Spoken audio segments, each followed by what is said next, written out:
you got to consider. First off, if I'm getting close enough to an enemy to use one of these, do I want to be by myself? No. If I have a bunch of people and you have a handful of people, I'm more likely to succeed and not only win this fight, but also survive it. Because it's winning the fight and surviving the fight. They're not necessarily the same thing.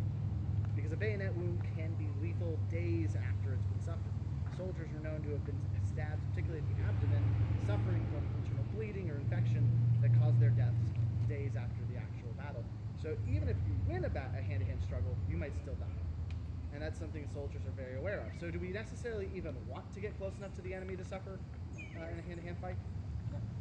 But imagine that we're in that linear formation. Not only do we have our fellow soldiers around us, and therefore are more likely to survive the fight because we have more people engaged in it, but just from the sheer event of attacking the enemy, we might be able to scare them off. Because imagine we close within 100 yards. Now what's the effective range of the gun? About 100 yards. So at that distance, I am close enough to you that I'm going to fire my volley of musketry and I'm going to do a lot of damage to your unit. And you're going to do some bit of damage to me too. I don't want to be here for very long and suffer continuous damage to my unit, so what I want to do is drive you off the battlefield quickly. Now hopefully if I'm attacking you and getting this close, I'm already on the winning side of it. The battle's turning in my favor. But we still need to get you off the battlefield quickly, and instead of reloading our guns, it might make a lot more sense for us to drop our weapons into our hands and advance towards the enemy with the bayonet pointed at them. Now imagine a wall of men with spears come screaming towards you from about 80 yards away. They can cross that distance in less than 15 seconds. And you're a soldier standing there in that line. Men have gone down to the ground screaming. There's big clouds of smoke in front of you. You can barely tell what's going on. And then through the smoke, you just hear a loud scream, and then you see these walls of spears coming at you.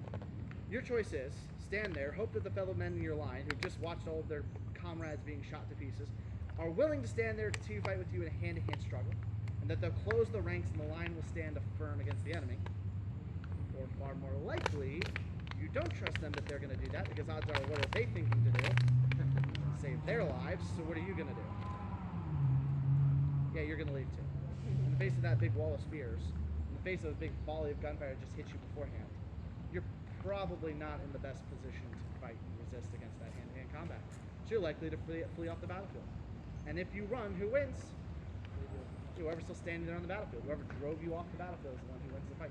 And not only that, but if you're in part of a larger part of the line, and your section is defeated, you're in the one part of the line, if you're on the end or something, if the enemy's now achieved that, gained that flank, that's the part of the battlefield that they have your army has the least ability to aim guns at.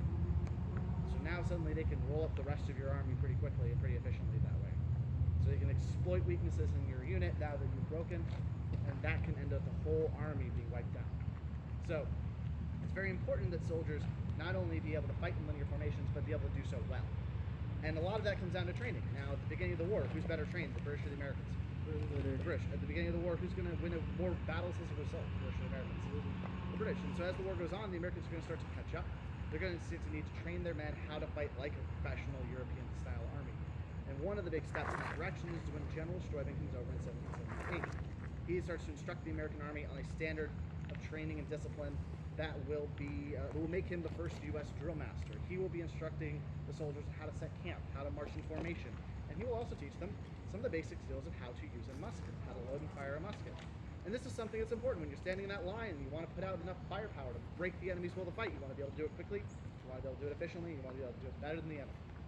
So the American soldiers are going to get instructions on how to load and fire their weapons effectively, and that's what I'm going to go through for you guys today as we conclude the musket demonstration. Hey, now, Stuyvesant has 12 steps that he gives for loading a musket. You would go through them one step at a time, mastering the skills, until such a time as when it's time to actually fight with this weapon in battle. You would get 4 commands, and you would go through the whole thing more or less on your own. You do it as quickly as you can. First command in training is half cock, fire off. That's the safety. If I pull the trigger, nothing happens. This weapon's not safe to roll. Handle, cartridge. Open the cartridge box, pull the cartridge out. This will contain my gunpowder as well as my bullets. I bite the top off to expose the gunpowder and get the command, prime. Some powder goes into the pan here, and then I get the command, shot pan. And I close that pan to bring the weapon down to my side. Charge with cartridge, pour the rest of the gunpowder into the barrel. The bullet would be in this paper tube. I just drop that in along with it. Draw rammer, pull the rammer out. Ram down cartridge, and I'd seat that cartridge at the base of the weapon.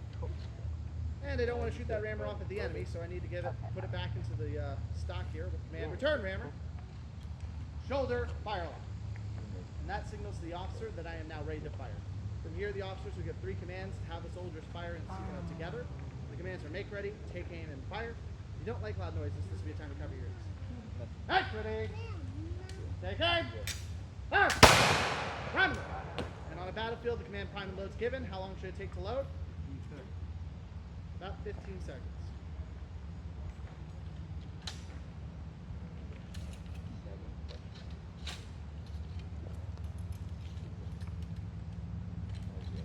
Make ready, take aim, fire! And occasionally you'll have misfires. So if the flint doesn't strike the steel correctly, or the spark doesn't land in the pan, those could potentially be issues. There are a handful of reasons why this could happen. They're usually fairly easy to fix. As a modern museum, I'm going to be a little more careful, hold this weapon up, make sure it didn't delay on me and fire accidentally. But once I'm confident that's not the case, I can go ahead and bring it down and do a little bit of fixing on it. But typically, it doesn't require a whole lot. Try this again. Fire! Usually not a whole lot to fix these weapons if there is an issue. Alright, well that concludes my musket demonstration. I hope you all enjoyed that. If you have any questions about the weapon, tactics, soldiers, or anything related to any of those kind of things, I'd be more than happy to answer those questions for you. Thank you. Thank you. You're welcome. Because you have the ability to doesn't mean that you have to.